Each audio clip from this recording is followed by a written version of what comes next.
welcome Professor George Ude for his address. Professor George Ude is the Director, DNA Learning Center, Nigeria. Prof, you are welcome. Your Excellencies, the Governor of Enugu State, and all the other officials that are here, I stand here with a lot of humility in my heart. Many of you don't know whom I am, and I wish to introduce myself. I was born in Etitiobela Gomana, in the Eziagu local government area. There's a teacher who rode on bicycle all through his teaching career, taught for 35 years. I went to school at a time when we couldn't afford sandals, and we treaded the sandy soil, and sometimes got beaten by jigger. I don't know if they call jigger. I won't tell a story, but I want to stand here as a symbol of the fact that anything is possible. Today, I live in the United States. I've been there for 32 years. But one thing that the Lord has done for me is that in 22 years, I have not forgotten my country. I have not forgotten my origin. I have come home almost every year, 3 times, 4 times in the past 20 years. Yes, you can clap for that, because I want to celebrate the young people that are here. If you hear my story, you know that you are unstoppable. Everything is possible, but it starts in your mind first. Visions are born in our hearts. So I want to thank you, Your Excellency Pitamba. Many people are afraid to tackle difficult things, but that's not my governor. Yes, let's give him a round of applause.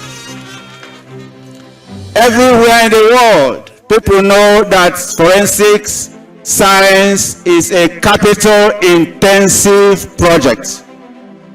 It's not just in the building of the house, it's also in personnel, it's in reagents, it's in security, it's in data management, data harvesting, databases. My governor is aware of all of that, and he still said yes. Let's clap for him again, and clap for Enugu State.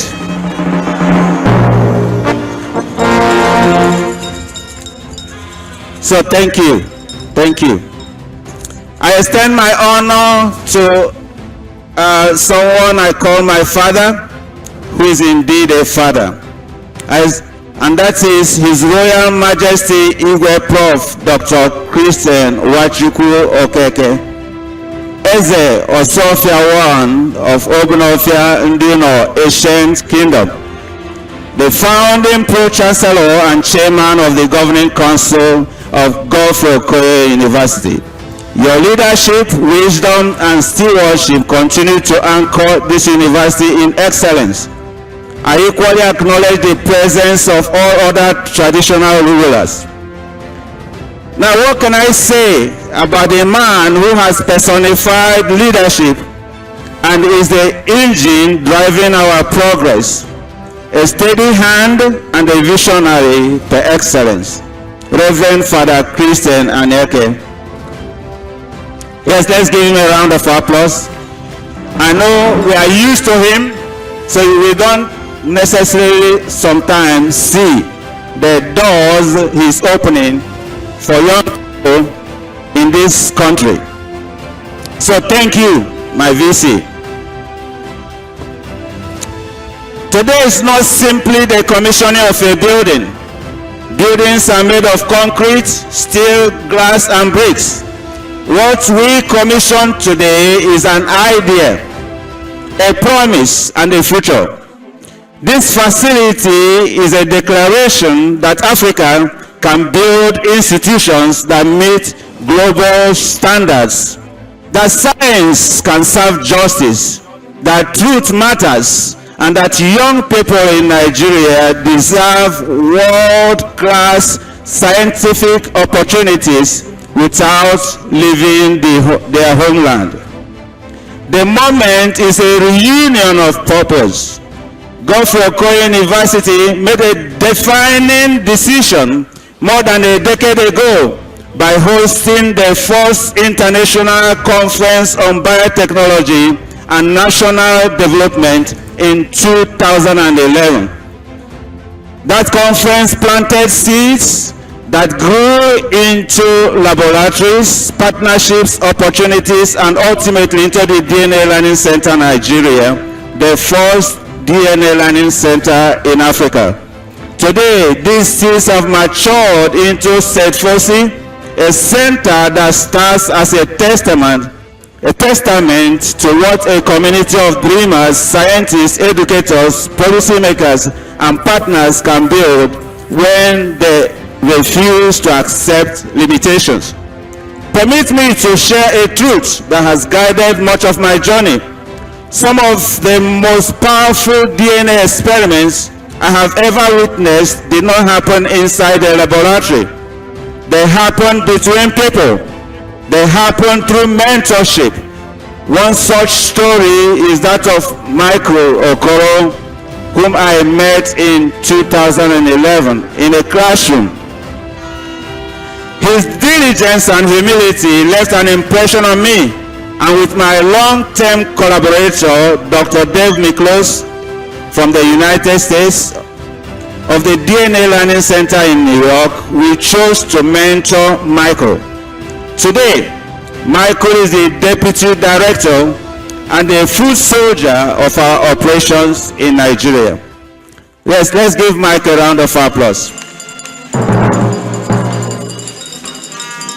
His story is a reminder that talent is universal, but opportunity is not.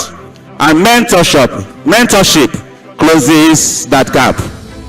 I must also acknowledge the extraordinary vision of Dr. Dave Miklos, because one man can make a difference. He fought to ensure that Nigeria received a DNA LC license free of charge, waiving the $300,000 for us. His commitment to expanding DNA science across borders has made this work possible. I also recognize colleagues at Bowie State University, where I teach in the United States. They trusted me. They provided supplies, lab supplies, materials for me to come down here. They gave me students to travel with, some Americans, to come with me here to learn about our environment. So thank you, Bowie State. CeDFoCI exists because nations need more than infrastructure. They need capacity, people, expertise, and institutions capable of producing solutions.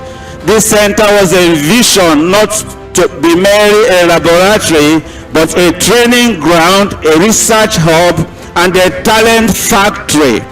It's a mechanic workshop.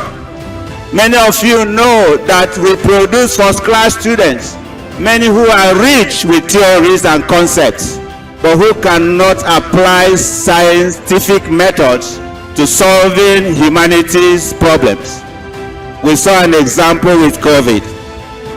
So this is a mechanic workshop. Let them learn and let them come here to be equipped with the necessary skills. That's why we exist. This center, therefore, has the future of forensic scientists, molecular biologists, geneticists, bioinformaticians, public health experts, and innovators who will solve our problems in the future. Law enforcement officers will gain access to modern forensic tools. Healthcare professionals will engage with genomic technologies that improve diagnosis and disease surveillance. Young people who never imagined themselves as scientists we discovered that they belong in science. The purpose of CeDFoCI is clear and foundational to ensure that criminal investigation in Nigeria are guided by scientific truth, to support courts with reliable, defensible forensic findings, to anchor justice in evidence rather than uncertainty, to train law enforcement officers, forensic scientists, medical professionals, students, and early career researchers to advance research in forensic genetics, genomics, and so on and so forth, to foster partnerships across government, academia, industry, and international institutions. This center stands as a scientific cornerstone for justice.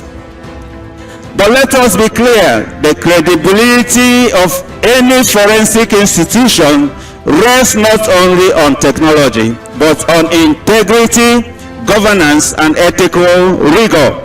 CeDFoCI is committed to strict ethical frameworks, quality assurance protocols, and internationally recognized forensic standards.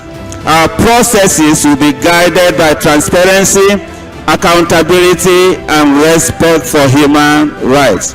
Every result produced here must stand confidently before any court of law within Nigeria and beyond. As we look ahead, our vision is bold and long-term. We aim to expand CeDFoCI into a fully accredited reference laboratory serving multiple states and regions, supporting national databases, strengthening postgraduate training and doctoral research, attracting international grants and collaborative projects, and serve as a policy advisory resource on forensic science, bioethics, and evidence-based justice. Our aspiration is to reposition Nigeria as a leader, not a follower, in forensic science and genomic innovation in Africa. But commissioning a center is easier than sustaining excellence. The ribbon cutting ceremony is not the destination, it is the beginning. I was talking to the CP of Police Forensics, Dr. Abo, and he told me that we need much more money than we can afford to run this center. I told him that I am aware. That's why I have not done it in the United States. We couldn't afford it there, but we can do it here. Because again, we have a governor that believes that it's time to move forward. I see CeDFoCI becoming one of Africa's leading centers for forensic science, genomics, and molecular innovation. I see students from across the continent coming here to learn. I see groundbreaking research emerging from this facility. I see scientific evidence strengthening justice systems. I see public health surveillance protecting communities. I see partnerships stretching from Enugu to New York, from Buru State University to Abuja, from Nigeria to the world. Most importantly, I see a generation of young Africans who no longer believe that excellence belongs anywhere. With this said, I want to acknowledge a cream of people that made this possible. I want to acknowledge the role of Professor CeDFoCI, the government lead monitoring personnel for this facility. Please give him a round of applause. I want to acknowledge Professor Christian Anyeke, GOUVC, the project supervisor. I acknowledge my humble self, the founding director of this center and the director of DNSC Nigeria. I want to acknowledge Mr. Ozurumba Afibo, the government project liaison. I haven't seen him, but I know he's here. I want to acknowledge Michael Okoro, the illustrious son of Nigeria, who was the project manager and coordinator. I want to acknowledge the architect who drew this building. Is she here? She can just step up. I want to tell you that Nigeria has talent. Now, to the dignitaries that are here, we can't do much without licensing. If we are not licensed, we can't move forward. The governor has delivered. Godfrey Okoye has delivered. Me as a scientist, I have also delivered, though my work is ahead of me. But I'm imploring the IG of police to license us. Yes, let's give a round of applause. He's here by himself. To license us to go into action, the Medical Laboratory Science Council of Nigeria should also license us. We have met standards, and where we did it, we are ready to make sure that standards are met. I want to implore the Attorney General of the Federation to approve our CAC registration approval. I'm not worried about this thing. Things take time, and I know I have a government that will make this happen. Finally, we are launching today a fund, Future Scientific fundraising for scientists who are graduating from universities that have first class. We want to bring them to the mechanic workshop. They have learned a book, they have learned the theory. We want to give them the skills to solve humanities problem in the medical sciences, in agriculture and environmental science. So please, it will cost us $600 or about to train them, equip them with the necessary skills to do what they are supposed to do in the workforce, and also to go to their postgraduate programs. I've spoken for a long time, but I do appreciate you. You will not see me again. The next time you see me will be in my lab, sitting and doing the work. God bless you.